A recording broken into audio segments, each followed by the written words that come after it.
one time. You make me happy. Love you, buddy. Hey, you get off my cloud. All that negativity ain't gonna be bringing me down. Just keeping positive's a motto to the end. Hand out the window on the highway, riding the wind. Yep. Got scrappy in that old Kentucky playpen. When looking back now, I'm left wondering where them days went. Away went for sure, yeah, they spin. When they hates when I'm waving with that Honolulu hang 10. I'm just doing what I want. Mountains there to climb on. Sometimes you make it, sometimes you dive on. The prize must be what you keep your eyes on. A focused mind like I studied under masters up in Taiwan. Let that truth hit you. Tunes get jujitsu. Don't bitch, dude. You lace them up if that shoe fits you. We with you. Man, sometimes you gotta fix you. But no excuses, no din-dos.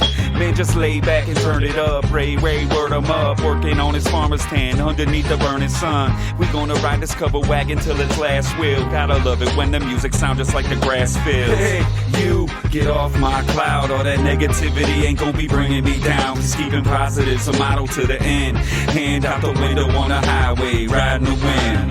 Hey, you get off my cloud. All that negativity ain't gonna be bringing me down. Just keeping positive's a motto to the end. Hand out the window on the highway, riding the wind. Hey yo, Ray. Hey yo, Ray. Hey yo, Ray. Hey yo, Ray. Hey yo, Ray. Hey yo, Here we go.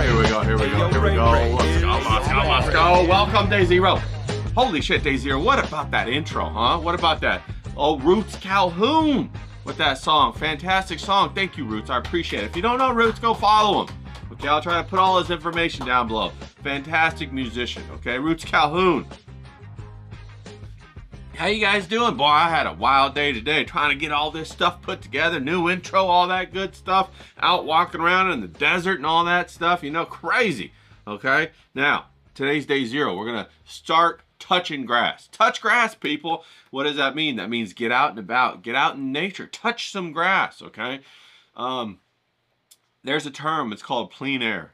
It's called painting in the fresh air. I think it's a French term or something. Plein air means to go out and paint in the freshness of the air.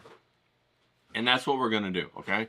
Now, when we're going to paint, it's something to really get excited about. Now, I don't care if you paint with a pencil. You got your pencil right there. You could go ahead and use your pencil, okay? I got a good old pencil, a little, you know, Holbrin pencil right there. I got another one over here, you know, finer one, mechanical one. I got the other real deal pencils that you have to shave and use a razor blade to get going on, you know. Then I got different pens. If you want to use pen and ink, you can use dip pens, you know what I'm saying? Or you can use just regular ballpoint pens. That ain't no big deal, okay? That's what this is about. I want this to be accessible to you, okay?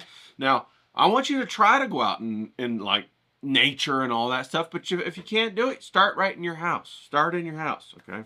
Get yourself a little setup, a little thing to, you know, you can go ahead and get yourself a little tiny sketchbook like this one right here. You know, this is one of my favorite sketchbooks, and you know, I got all kinds of stuff in my sketchbook. Oh, that looks like, oh, that's a nude right there. Hold on, let me find something else, okay? Let me find it, see if I can't find something else.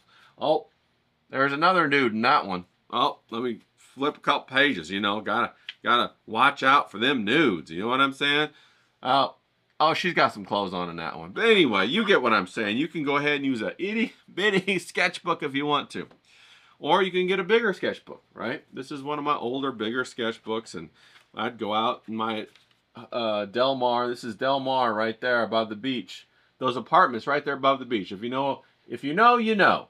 You know, you're driving up the hill right towards the mall right there, okay? Boom. Right there, beachfront apartments, all right? Just go ahead and sketch it out, pen and ink, just like that, okay? You can get a bigger one. You know, this is a funky size. I love the funky sizes. They get fun to work in, you know? You get all kinds of funky sizes. This is the B, Super Deluxe B paper. I love B paper. B paper is one of my favorites. And of course, I love the Canson mixed media. I have the links below to this one. If you want some of this is the one I recommend you get. You can do anything in this one, okay? Like, of course, I got a whole bunch of, let me see if I can find them. I had them earlier. I should have marked the page, shouldn't I? But, you know, that's how it goes.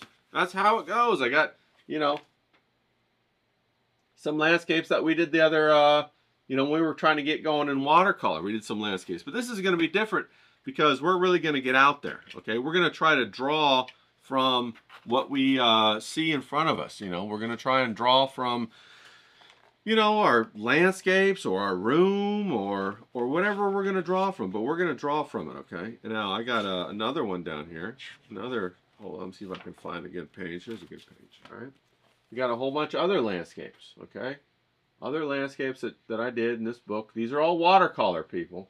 And I put black pen, you know, up around them. And I went outside and I painted this stuff, okay? I painted it, all right? Oh, here's one from Balboa Park. I absolutely love Balboa Park. It's my favorite place in California, Balboa Park in San Diego, okay? So this one right here is Balboa Park, okay? Right above that, that lily pond that they have right there, okay? I absolutely love it, all right? And this was my girlfriend at the time. We were out there and I was painting her and we had a good time, okay? Memories. That's what it's all about. It's all about memories. Now, I'll tell you what. That brings up a very interesting thing. Balboa Park. Now, Balboa Park used to have the best koi pond, the best lily pond. It had these lilies and these, you know, lily pads that were the size of like, you know, this big, like literally like huge. And then one day, this was maybe about 6 or 7, maybe longer than that, maybe 10 years ago, I don't know. All these kids from college, you know, or high school, maybe, I don't know what it was, but they had a water gun fight in Balboa Park. And they ran through that pool and they destroyed the entire thing. Destroyed it. It was so heartbreaking to see that these kids did that. And, you know, they, of course, they got in big time trouble. And everybody at the park, all the workers were upset about it.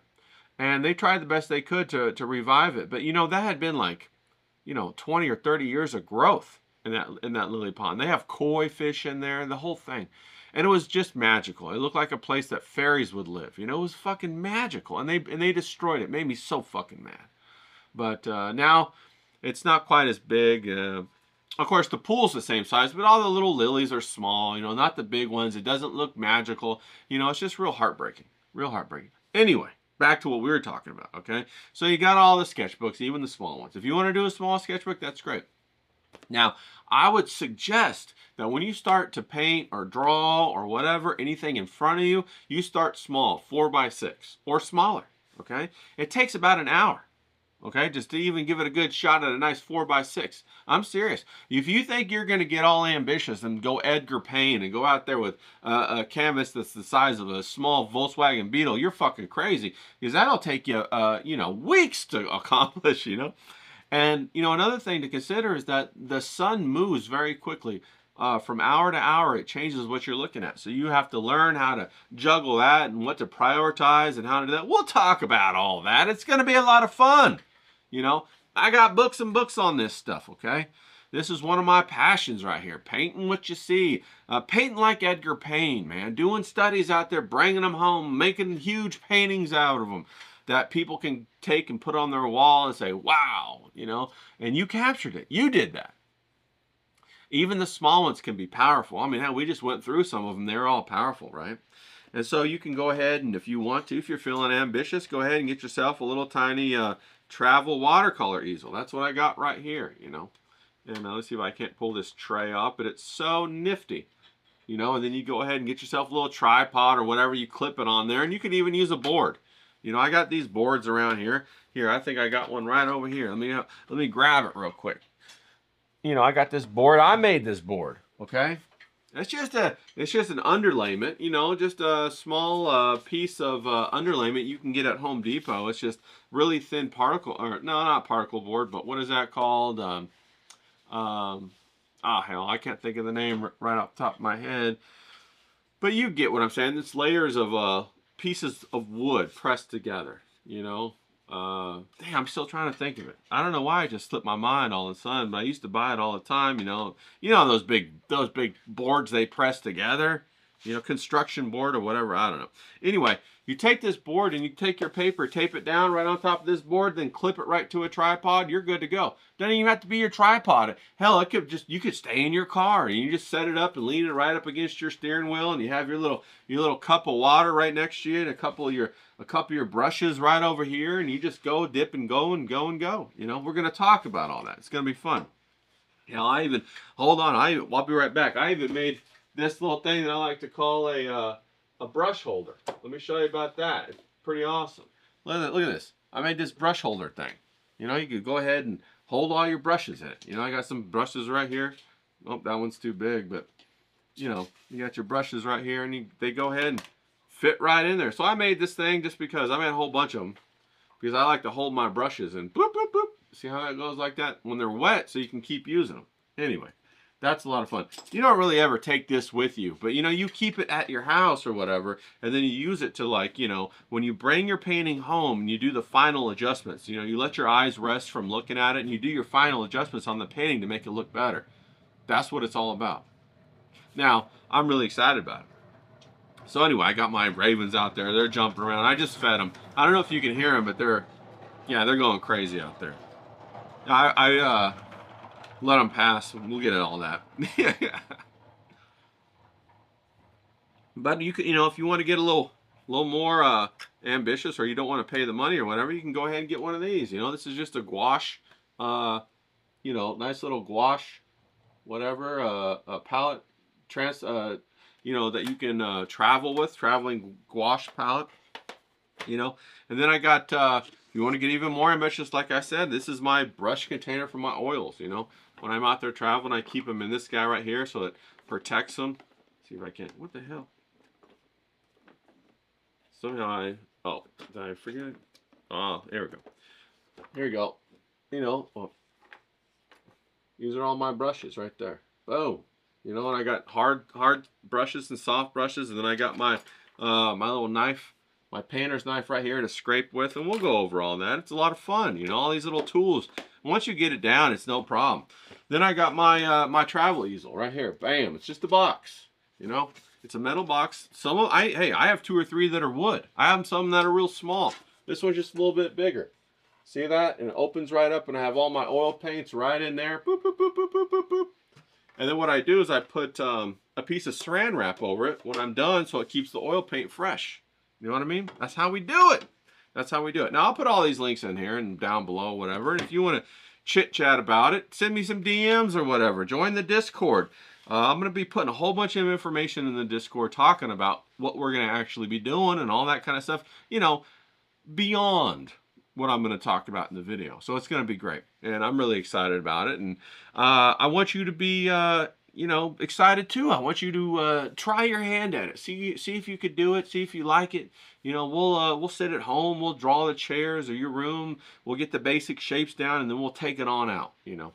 I got a tripod that screws right into the bottom of that fella, and he stands right up. And I imagine I'll have to get out my sun umbrella because I'm out here in the desert, you know, and it gets fucking hot as hell in that sun. I'll burn you to a crisp. And hell, man, I'll end up looking like, after this month, maybe 30 years older because of the sun and how it wears you out. You never know. You never know, people. So anyway, so that's what I'm kind of planning on doing this 30 days, and I'll probably do some time-lapse video of the painting itself and maybe even film outside, you know. I'll try to get that, maybe get another tripod to hold it out and so you guys can see. And, you know, come on out with me. Come on out. I hope it encourages you, gets you pumped up, gets you excited, and gets you ready to go, you know. This is one of the things that I couldn't wait to get back to. And, you know, even if it goes well, I mean, like, I have a couple of ideas that I want to do. Like, I'd love to paint all of the Southern California missions one a day. You know, do a little travel, do one a day, and then paint those and have a good time painting those because I absolutely love the missions. And I love a lot of parts of California. And I'd love to get back down to Balboa Park and, you know, paint the koi, they have a beautiful rose garden down there. Beautiful rose garden, tremendous. Maybe I'll even get a couple clippings and see if I can't start a little rose bush up here, you know. But we'll see. Because that's another thing I love to paint is flowers, you know, paint huge bouquets of flowers. All kinds of different flowers, and it's really exciting.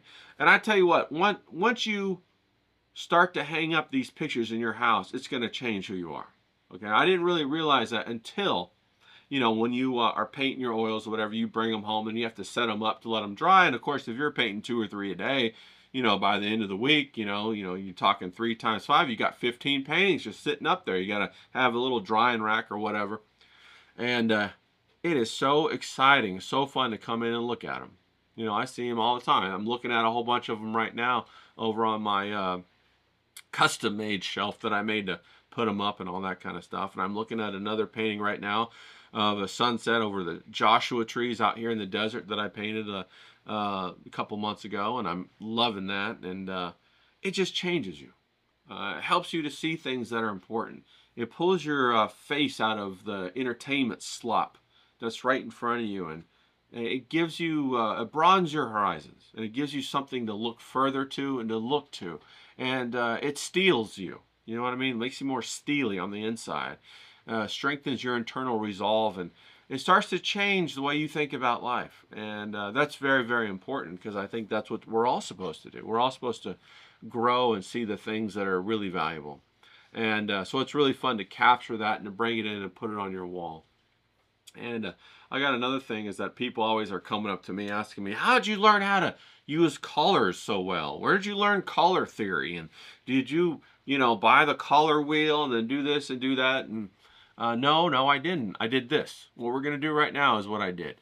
And I remember I asked my my teacher the same thing, Yim, Master Yim. I asked him that, hey, Yim, what's your idea on color theory? How come you never talk about that?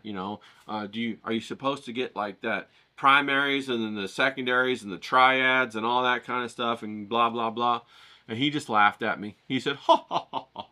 He was from Taiwan, so he laughed at me in his Taiwanese accent, And I was like, what are you talking about? He said, you want to learn about color? I said, yeah. He said, well, you fucking go paint outside, and that'll teach you everything you need to know about color. So get after it. Of course, he didn't say fucking. I added that part. Maybe he said it in Chinese. I don't know. But he said a lot of Chinese words. I remember people were trying to teach me how to say Chinese cuss words, and I would go up to him and say it, and he would, oh, who taught you that? Who taught you that? And he'd be all mad and stuff. And so that was pretty funny. Fantastic guy. But so that's what we're going to do. We're going to go ahead and we're going to get into that. And I want you to get excited about it. And I want you to use this to invigorate, something within inside of yourself. Hell, maybe you just do it for this 30 days. And then you never do it again. But then you could say, hey, there was that time I tried to learn how to paint. I had a great time for 30 days. I actually painted. There was that time that I rode a horse a couple times. Hey, there was that time when I was actually, learning how to surf. Hey, there was that time I, was on a sailboat and we sailed for 3 or 4 days across that place to that place or whatever.